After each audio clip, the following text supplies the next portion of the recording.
Hello, we're here for the one-year Bible study on May the 16th of 2018, and it's power-packed today. We're in the story of Saul, King Saul, and David, and I want to just get right to it. Now remember yesterday, David has killed Goliath and won favor with Saul.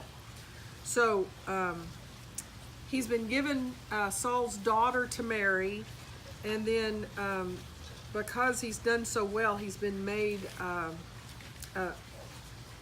the leader over Saul's army. But I want to pick right up in 1 Samuel 18:5 because I've got a lot of things that God spoke to me about in this. He always does. This is such a powerful story. Whatever Saul asked David to do, David did it successfully. That is emphasized, that David had favor. And you remember, David has been anointed to be the next king. David knows that God has picked him to be the next king. And yet Saul is the king right now today. So here is this dream inside of David that he knows he's to be king. But today he's not king. Saul is the king. And then watch how David's behavior plays out over the next several days as we do the reading. But for today, even, it's powerful. First of all, everything David did was successful. Do you know how easy it is to step into pride when all of a sudden, so you're called to do something, God says, go do this, and you're successful at it, and it goes well. Do you know how easy it is to just flip that little switch from being spirit-led that is causing the success to believing that it's all our own ability that's allowing us to be successful? That's a very fine line that we walk on a daily basis. And watch how David handled it, though, because everything David did, he was successful at. So Saul made him a commander over the men of war, and an appointment that was welcomed by the people and Saul's officers alike, meaning that David was popular. He was popular not just with his own people, but with Saul's people as well. So it goes on then, and David's victorious in battle, and after he returns home from killing the Philistine, the women from all the towns of Israel came out to meet King Saul. And they sang and danced for joy with tambourines and cymbals because Goliath is dead. And this was their song. Saul has killed his thousands and David his 10,000. So almost as quickly as David found favor with Saul, all of a sudden he's not in favor. One little word, one little song, Saul's killed thousands, David has killed 10,000s, and a jealous spirit came on Saul. This made Saul very angry. What is this, he said. They credit David with 10,000s and me with only thousands. Next they'll be making him the king. So from that time on, Saul kept a jealous eye on David. Jealousy will kill you. Jealousy will kill you. It is a venom that poisons you from the inside out. We're not talking about a righteous jealousy like God has, in that we're to have no other gods. We're talking about a tormenting jealousy. And we can be delivered from that. We do not have to live with a tormenting jealousy inside of us. The very next day, a tormenting spirit from God overwhelmed Saul, and he began to rave in his house like a madman. Now, what caused Saul to rave like a madman? His jealousy of David. And listen to what happens next. David was playing the harp as he did each day, but Saul had a spear in his hand. So he had brought David in to play the harp to soothe the tormenting spirits inside of him.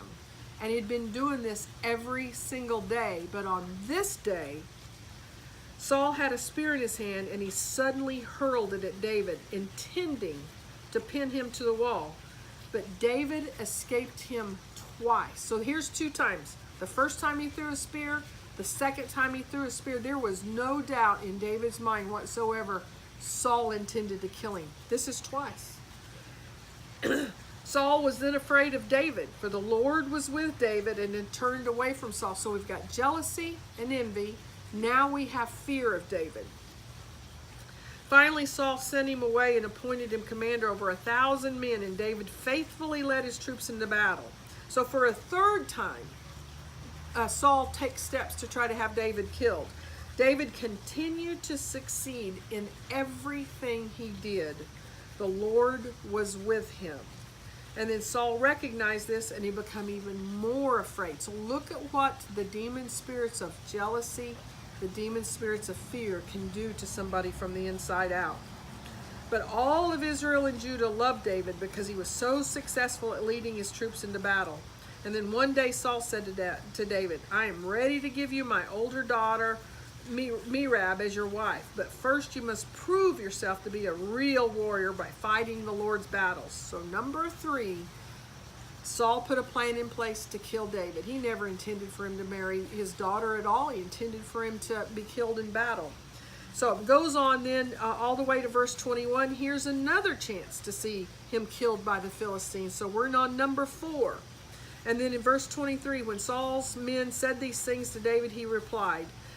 So what the men are saying to him is that the king really likes you, and so do we. And they're trying to convince him to do the things that's part of the plot to have him killed. And then I want you to hear David's humble response back. Godly, righteous humbleness, not an ungodly humbleness. David replied, how can a poor man from a humble family afford the bride price for the daughter of a king? So he was saying, who am I? Who am I? And so then number 5, but what Saul had in mind was that David would be killed in fight. 5th time, this is the 5th plan to kill him. When Saul realized that the Lord was with David again and how much his daughter Micah, so now this is a different daughter. So now we're talking about 3 daughters of Saul's and David. When Saul realized that the Lord was with David and how much his daughter Micah loved him, Saul became even more afraid of him, and he remained David's enemy for the rest of his life. For the rest of his life, Saul remained David's enemy. Saul now urged his servants and his son Jonathan to assassinate David. Now remember, we read yesterday about the bond that Saul and David had and the pact they made by the mutual love and respect they had for each other. But Jonathan, because of his strong affection for David, told him what the father was planning. So this is where Jonathan helps David, and it becomes the 6th plot to kill David. And then there was another time in verse 9, but one day when Saul was sitting at home with spear in hand, the tormenting spirit from the Lord suddenly came upon him again. And as David, what had happened is that as the plot began to unfold and Jonathan warned David, Jonathan then pled with Saul on David's behalf. Jonathan went to his dad and said, you don't want to kill him. You love him. You've always loved him. David has helped you. He's done good things. And Saul, the tormenting spirits eased in Saul, and he agreed, and he brought David back into his household. So here we've had 6 times that Saul wanted to kill David, and David came back into the kingdom and agreed to play the harp. The same place where he just tried to kill him twice. He comes back in. So but one day when Saul was sitting at home with a spear in hand, the tormenting spirit from the Lord suddenly came upon Saul again. As David played his harp, Saul hurled his spear at David. And we have the 7th time that Saul's tried to kill David. But David dodged out of the way, and leaving the spear stuck in the wall, he fled and escaped into the night. Then Saul sent troops to watch David's house. They were told to kill David when he came out the next morning. Now we're up to number 8. And then Saul realizes that his daughter Michal had helped David escape, so he confronts her, and she said, well, I had to. He threatened to kill me if I didn't help him. So David escaped and went to Ramah to see Samuel, and he told him all that Saul had done to him.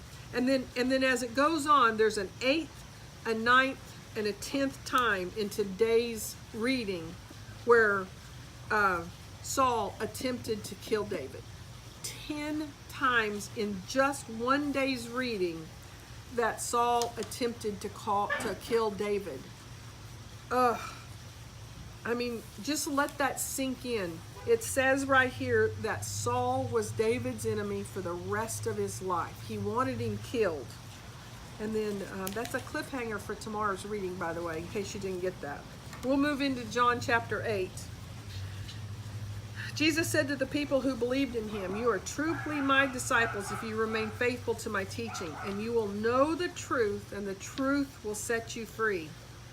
And then they argue with him and say, no, we're descendants of Abraham.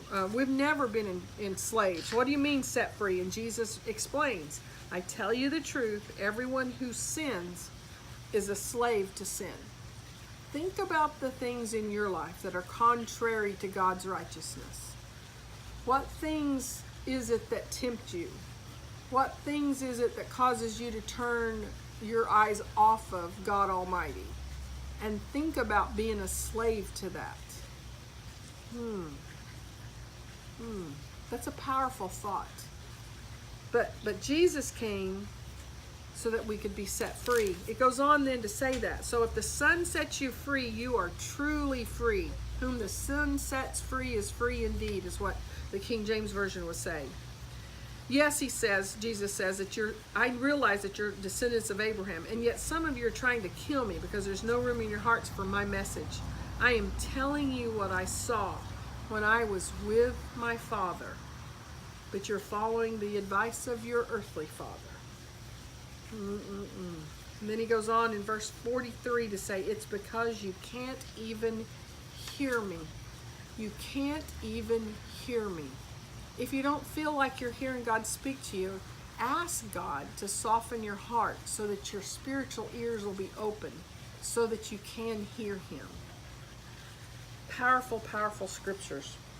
No, Jesus said, they accused him of having a demon, that all of the miraculous things he did because he was demon possessed, that it was a demon working through Jesus. And so here Jesus is telling them, "No, I have no demon in me, for I honor my Father and you dishonor me.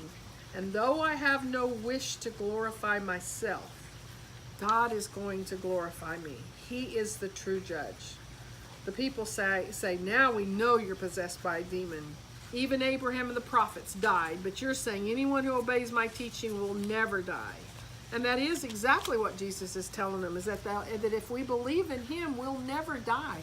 I mean, it takes away all fear of death from us when you know the truth. The truth sets us free from the fear of death.